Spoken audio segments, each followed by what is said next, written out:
সকালে ঘুম থেকে উঠে ওয়াশরুমে গেলাম। আমাকে না পেয়ে আমার 3 বছরের মেয়ে বিছানা থেকে উঠে কান্না জুড়ে দিল। এটা নতুন না, নিত্য ঘটনা। আমি ওয়াশরুম থেকে ওর বাবাকে অনেকবার ডাকলাম, তার কোনো সাড়া শব্দ নেই। অথচ রাতে আমি একদিনও ভালো করে ঘুমাতে পারি না।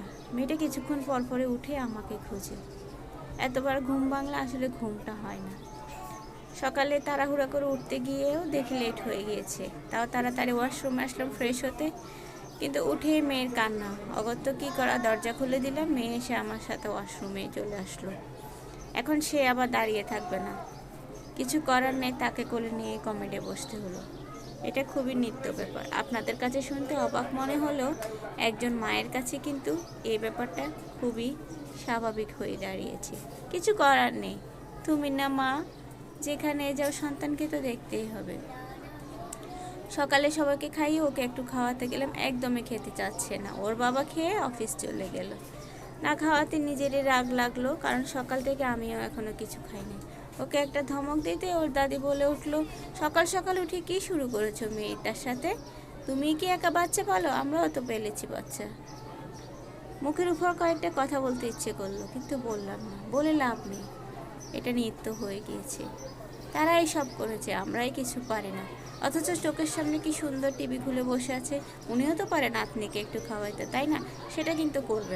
দুপুরে রান্নাবাটি করতেছিলাম, মেয়েকে দিলাম একটু খেলা করার জন্য, কারণ মেয়ে খুব বিরক্ত করতেছিল। রান্না আবার এদিক থেকে ওদিক হলে অনেক কথা শুনতে হয়। মেয়ে কীভাবে জানি পড়ে গিয়ে পায়ে খুব ব্যথা পেয়েছে, চিৎকার করতেছে। তার পাশে কিন্তু তার দাদি টিভি দেখতেছিল।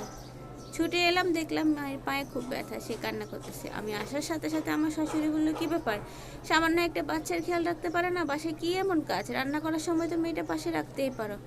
আর শুধু একদিকে নজর দিলে হবে? বাচ্চা কী করে তাও তো দেখতে হবে। আমি বললাম, আপনিও তো পাশে ছিলেন, টিভিই তো দেখছিলেন, একটু করে দেখতে পারলেন না? আমার কথা শুনে মনে হয় উনি আকাশ থেকে পড়লো। মানে হচ্ছে মেয়ে যাতে আমার দেখতে হবে আমার। আর তর্ক করলাম না, মেয়েকে নিয়ে সোজা হাসপাতালে ছুটে গেলাম। যাওয়ার পর তোর বাবাকে অনেকবার ফোন করলাম, ও ফোন ধরলো। অপর পাশ থেকে খুব হাসি ঠাট্টার আওয়াজ শুনতেছি। আমি কি বললাম সে শুনলই না, নিজের মতো কথা বলে পরে কথা বলবো বলে লাইনটা কেটে দিল। কি আর করা, ডাক্তারের কাছে গিয়ে মেয়েটা পায়ে খুব ব্যথা পেয়েছে, পাটা একটু মুচকে গিয়েছে। ব্যান্ডেজ করে মেয়েকে বাসায় নিয়ে আসলাম। আবার এসে দেখি চুলোয় তরকারিটাও হয় নাই। মাকে বললাম, মা তরকারিটা তো অন্তত রান্না করতে পারতেন। মা বললেন, এই বেলা পর্যন্ত এখনও রান্না হয়নি? কি বলো, আমি তো ভেবেছি রান্না শেষ হয়ে গেছে।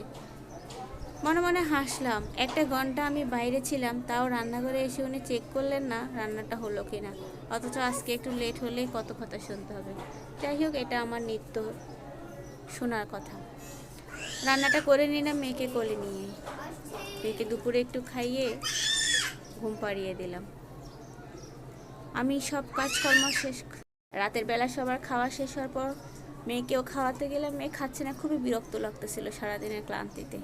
তখন মেয়েকে ধমক দিতে সবাই একদম জোরসে বলে উঠলো, অসুস্থ মেয়েকেও বকা দিচ্ছ? না খেতে চাইলে কি ধমক দিয়ে খাওয়ানো, যে একটু আদর করে খাওয়া? তখন না পেরে বললাম, আপনার একটু খাওয়ান না। তখন শাশুড়ি আমার মুখের দিকে তাকিয়ে আছে, তার ছেলে কিন্তু কিছুই বলছে না, মোবাইল টিপছে আর খাচ্ছে। এভাবে দিন যায়।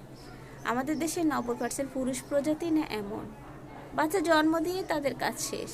মা তো আছে, মা খাওয়াবে, মা পড়াবে, মা ঘুম বানাবে, সব দায়িত্ব মার।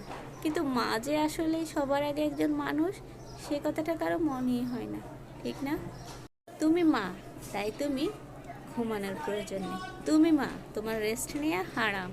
তুমি মা, তোমার এত সুন্দর ফিটিং ফাটিং হয়ে চলার প্রয়োজন নেই। তুমি মা, তোমার চোখের নিচে কালি পড়বে না তো কার চোখের নিচে কালি পড়বে? মাদের আবার রেস্ট কিসের? আমরা একসাথে কত বাচ্চা ফেলেছি, একটা বাচ্চা বলতে এই অবস্থা। সংসারে কি এমন কাজ যে বাচ্চার যত্ন নিতে পারে না? এগুলাই হচ্ছে আমাদের নিত্য সমাচার। তো আপনারাও নিশ্চয়ই এইগুলোর মুখোমুখি হয়েছে। কমেন্ট করে জানাবেন ভিডিওটা কেমন লেগেছে অবশ্যই জানাবেন। সবাই ভালো থাকুন। আসসালামু আলাইকুম, আল্লাহ হাফেজ।